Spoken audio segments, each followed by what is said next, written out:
The release of the palace letters between the Governor-General Sir John Kerr and the Queen confirmed what every serious observer knew and Whitlam confirmed. The Queen was not involved. Under the Constitution, it was for Kerr and for Kerr alone to make the decision. This is an important question for constitutional monarchists. The reason is that the Republicans are planning a model in which the president will be popularly elected, and therefore they think more popular, but where the president will have absolutely no reserve powers. That is, he will be completely powerless in relation to the politicians. This will be a real politicians' republic. So be aware and be warned. Whitlam knew what he was required to do under the Constitution when supply was rejected. He reminded Parliament of this in a speech 5 years before, when he was supporting Labour's 170th, that is 170th attempt to block supply. We know what happens in British Parliament, he said.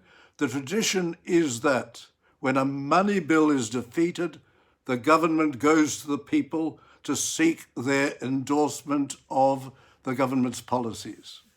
He knew what to do.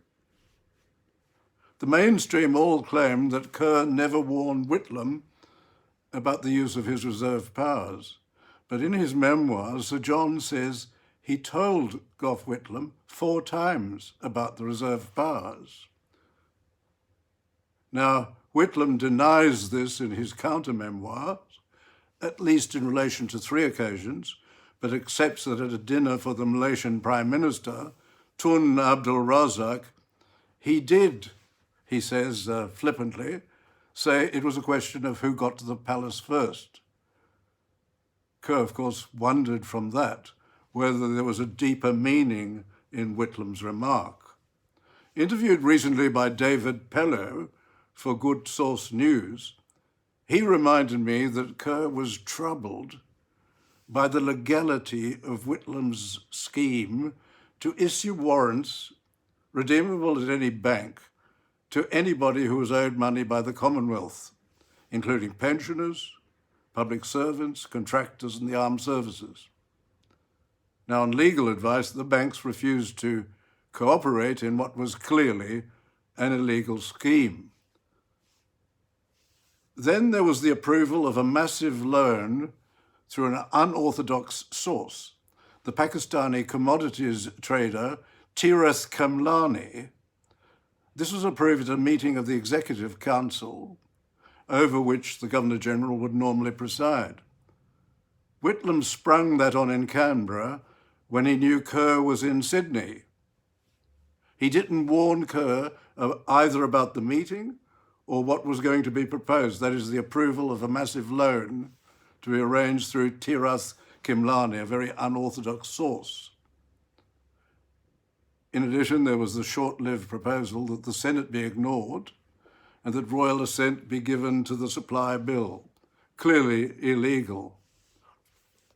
Another matter on which Kerr is widely condemned is in obtaining advice from judges, including the Chief Justice, on a matter unlikely to come before them.